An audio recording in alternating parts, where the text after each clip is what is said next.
ಭಗವಾನ್ ಶ್ರೀಕೃಷ್ಣನು ಭಾರತ ಭೂಮಿಯಿಂದ ಜಗತ್ತಿಗೆ ನೀಡಿದ ದಿವ್ಯ ಸಂದೇಶವೇ ಭಗವದ್ಗೀತೆ. ಯುದ್ಧ ಭೂಮಿಯಲ್ಲಿ ಅರ್ಜುನನ ಗೊಂದಲಗಳಿಗೆ ಪರಿಹಾರ ನೀಡಲು ಶ್ರೀ ಕೃಷ್ಣ ಪರಮಾತ್ಮನ ಉಪದೇಶವಾಗಿರುವ ಭಗವದ್ಗೀತೆ ಸನಾತನ ಹಿಂದೂಗಳ ಪರಮ ಪವಿತ್ರ ಧರ್ಮಗ್ರಂಥ. ಸಮಸ್ತ ಶಾಸ್ತ್ರಗಳ ಸಾರ ಭಗವದ್ಗೀತೆ. ಅರ್ಜುನನ ಮುಖಾಂತರ ಶ್ರೀ ಕೃಷ್ಣ ಪರಮಾತ್ಮ ಸಮಸ್ತ ವೇದಗಳ, ಪುರಾಣಗಳ ಹಾಗೂ ಮಹಾಭಾರತದ ಸಾರವನ್ನ ಭಗವದ್ಗೀತೆಯ ಮೂಲಕ ಜಗತ್ತಿಗೆ ನೀಡಿದ್ದಾರೆ.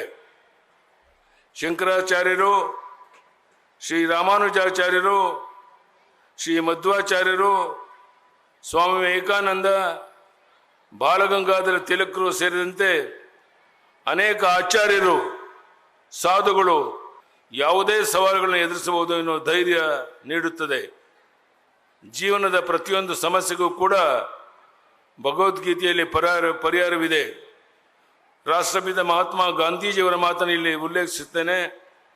ಸಂದೇಹಗಳು ನಮ್ಮನ್ನು ಕಾಡಿದಾಗ, ನಿರಾಶೆ ನನ್ನ ದಿಟ್ಟಿಸಿ ನೋಡಿದಾಗ ಮತ್ತು ಒಂದು ಭರವಸೆ ಕಿರಣವು ಕಾಣದಿದ್ದಾಗ ನಾನು ಭಗವದ್ಗೀತೆಯ ಕಡೆಗೆ ತಿರುಗುತ್ತೇನೆ.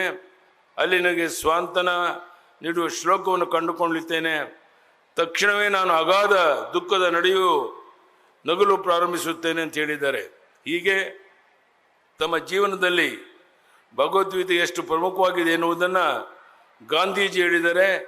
ಗಾಂಧೀಜಿ ಭಗವದ್ಗೀತೆಯನ್ನು ಶಾಶ್ವತ ತಾಯಿ ಎಂದು ಕರೆಯುತ್ತಿದ್ದರು. ಮೊನ್ನೆ ಉಡುಪಿಯಲ್ಲಿ ಸನ್ಮಾನ್ಯ ಪ್ರಧಾನಮಂತ್ರಿ ನರೇಂದ್ರ ಮೋದಿಜಿಯವರು 1,00,000 ಜನರೊಂದಿಗೆ ಸ್ವತಃ ಗೀತೆಯನ್ನು ಓದಿದ್ದನ್ನು ನೀವು ನೋಡಿದ್ದೀರಾ. ಈ ಆಧ್ಯಾತ್ಮಿಕ ಜಾಗೃತಿಯನ್ನು ಮುಂದುವರಿಸಿಕೊಂಡು ಹೋಗುವ ಜವಾಬ್ದಾರಿ ನಮ್ಮೆಲ್ಲರ ಮೇಲಿದೆ.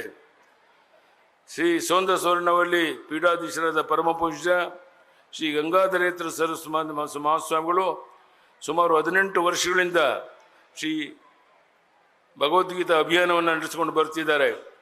ಭಗವದ್ಗೀತೆ ಎಲ್ಲರನ್ನ ತಲುಪಬೇಕು, ಎಲ್ಲರಿಗೂ ಅದರ ಉಪಯೋಗ ಆಗಬೇಕು.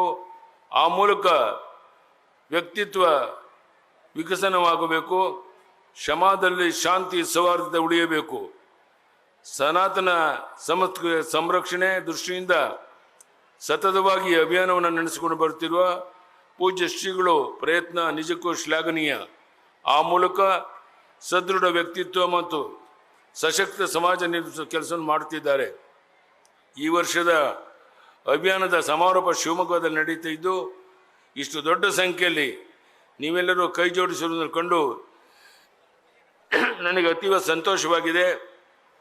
ಶ್ರೀಗಳಿಗೆ ನನ್ನ ಭಕ್ತಿಪೂರ್ವಕ ಅಭಿನಂದನೆಗಳನ್ನು ಸಲ್ಲಿಸ್ತೇನೆ. ಇಂದು ಗೀತೆಯ 11ನೇ ಅಧ್ಯಾಯವನ್ನು ನೀವೆಲ್ಲರೂ ಓದಿದ್ದೀರಿ. ಸಂಪೂರ್ಣ ಗೀತೆಯನ್ನು ಅಭ್ಯಾಸ ಮಾಡಿ ನಿಮ್ಮ ಜೀವನದಲ್ಲಿ ಗೀತೆಯ ಬೆಳಕು ತುಂಬಿಕೊಂಡಾಗ ಅಭಿಯಾನ ಸಾರ್ಥಕವಾಗುತ್ತೆ. ಈ ನಿಟ್ಟಿನಲ್ಲಿ ಎಲ್ಲರ ಪ್ರಯತ್ನ ಇರಲಿ ಅನ್ನೋ ಸದಾಶಯದ ಜೊತೆಗೆ ಅಭಿಯಾನದ ಸಮಾರೋಪ ಸಂಬಂಧದಲ್ಲಿ ಪಾಲ್ಗೊಂಡು ನನಗೆ ಅವಕಾಶ ನೀಡಿದ ಪೂಜ್ಯ ಶ್ರೀಗಳಿಗೆ ಮತ್ತೆ ವಂದನೆಗಳನ್ನು ಸಲ್ಲಿಸ್ತಾ ಎಲ್ಲರಿಗೂ ಅಭಿನಂದನೆಗಳು ಮತ್ತು ಅಭಿವಂದನೆಗಳು. ಧನ್ಯವಾದ. ನಮಸ್ಕಾರ.